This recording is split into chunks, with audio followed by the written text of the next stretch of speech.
আসসালামু আলাইকুম, সবাইকে আবার নতুন একটি ভিডিওতে স্বাগতম। তো প্রিয় দর্শক, আপনারা জানেন যে আমি আমার গরুর খামারের পাশাপাশি একটি কৃষি সেক্টর তৈরি করছি। সেখানে আমি নিজে খাওয়ার জন্য কিছু সবজি চাষ করছি। তো এইবার আমি শসা কিছু বীজ লাগিয়েছিলাম। যারা দীর্ঘদিন যাবত আমার চ্যানেলের সাথে আছেন তারা হয়তো দেখেছিলেন। আগের ভিডিওতে আমি শসার বীজ কিভাবে লাগিয়েছি, সেই মাটি তৈরি করেছি সেটা আপনাদেরকে দেখিয়েছিলাম।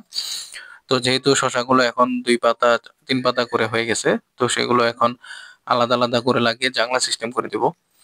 আমরা জানি যে শসা আসলে জাংলাতে হয়, দিলে ভালো হয় আরকি ফলনটা। তো সেটার জন্যই আমরা বাঁশ আনিয়েছি। বাঁশগুলো এই শসা যেখানে লাগাবো তার পাশে লাগিয়ে দিব এবং এটাতে আমরা লম্বা জাংলা করে দিব। যাতে শসাগুলো জাংলাতে উঠে যায়। সেটা পরবর্তীতে যখন শসা গাছগুলো বড় হবে, তো সেটা জাংলায় তুলে দেওয়ার জন্য সেটা অন্য একটা ব্যবস্থা নিতে হবে। তো ভিডিওটা আস্তে, আস্তে দেখতে থাকুন। কিভাবে আমরা জাংলা তৈরি করেছিলাম সেটা দেখাবো। আর যে জায়গাটা এখন দেখতে পাচ্ছেন, এখানে আমরা কিছু ডেঙ্গা লাগিয়েছিলাম। সেই ডেঙ্গাগুলো আসলে এখন ফুটছে প্রায় ১ মাস পরে। তো এটা কেন এমন হলো আমরা বুঝতে পারিনি। আসলে এটা হয়তো শীতের কারণ হয়েছে। তো মোটামুটি জাংলা আমাদের এক সাইড দাঁড়িয়ে গেছে। এই যে দেখতেই পাচ্ছেন, এভাবে জাংলা দিয়ে আমরা এখানে প্লাস্টিকের যে সুতলিগুলো পাওয়া যায় সেটা দিয়ে আমরা এটা দিয়ে দিছি যাতে শসা এখানেই উঠে যেতে পারে। এখানে অন্যভাবে আমরা বাঁশ দিয়ে কিংবা বাজারে অনেক ধরনের জাল পাওয়া যায় সেটা দিতে পারতাম। সেটাতে আমাদের খরচ বেশি হতো। তো এখানে আমাদের ৬ টা বাঁশ কিনতে হয়েছে। তার মাঝে ২ টা বাঁশ এখন আমাদের অবশিষ্ট রয়ে গেছে। আমাদের ৪ টা বাঁশ দিয়ে এখানে হয়ে গেছে। আর সুতলি বলতে এই যে দড়িগুলো যে দেখতে পাচ্ছেন, প্লাস্টিকের সুতাগুলো, এটা আমাদের ৩ টা যে গোল আকারে পাওয়া যায় সেটা দিয়ে হয়ে গেছে। ৩ টার মধ্যে আরো একটা বাড়তি আছে। তো মোটামুটি আমাদের ডেঙ্গাগুলো এখানে বড় হচ্ছে। তো আমাদের যে শসার যে জাংলাটা এটা আমরা লম্বালম্বি ভাবে দিয়ে দিছি। মাঝখানে কোনো জাংলা থাকবে না বা জাল থাকবে না, যাতে ডেঙ্গাগুলো আমাদের পাশাপাশি বড় হতে পারে এবং পাশ দিয়ে আমাদের শসা ক্ষেতটা হতে পারে।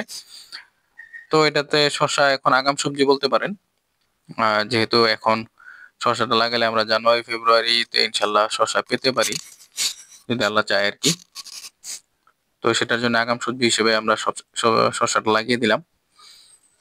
তো এখন এই শসাগুলো আমরা এই যে জাংলাটা দিয়েছি এটার নিচে দিয়ে ১ টা ২ টা করে আমরা লাগিয়ে দিব। এখন যে অবস্থায় লাগানো আছে সেটা শসাগুলো সব এক জায়গায় লাগানো। তাই এগুলো একটা, একটা করে তুলে আমরা এই যে এখানে লাগানো ছিল। তো এখন আমরা এই যে দেখতেই পাচ্ছেন ২ টা, ২ টা করে একটু আলাদা, আলাদা করে লাগিয়ে দিছি। এইগুলা যখন একটু বড় হবে, যখন উপরে ওঠার মতো অবস্থা হবে, তখন আমরা কিছু দিয়ে হয়তো এখানে জালে উঠাই দিব আরকি। তো এখানে কিছু মিষ্টি কুমড়ার ৩ টা বীজ রয়ে গেছে। এখানে আমরা মিষ্টি কুমড়া লাগিয়েছিলাম। মিষ্টি কুমড়াগুলো অন্য জায়গায় লাগিয়ে দিয়েছি। যেহেতু এখানে ডেঙ্গা হচ্ছে। যখন আমাদের ডেঙ্গার হচ্ছিল না, তখন আমরা এখানে মিষ্টি কুমড়া লাগিয়েছিলাম। তো এই যে মোটামুটি শসাগুলো দেখছেন ২ পাতা ৩ পাতা করে হয়ে গেছে। তো এগুলো আমরা আজকে বিকালে সবগুলো লাগিয়ে দিব। আমাদের জাংলা মোটামুটি ৩ দিক দিয়ে হয়ে গেছে। আমরা ৩ দিক দিয়ে রাখবো। ১ দিক দিয়ে যাওয়ার রাস্তা রাখবো। এখান দিয়ে লাগিয়ে দিব। এখানে কিছু ডেঙ্গা উঠায় ফেলতে হবে, যেহেতু এখানে আমরা শসা লাগাবো। আর অনেকগুলোই হইছে মোটামুটি, আমাদের বীজ খুব নষ্ট কম হইছে। তো এটাই মোটামুটি এখান দিয়ে লাগিয়ে দিলে আমাদের শসার কাজ মোটামুটি শেষ হয়ে যাবে।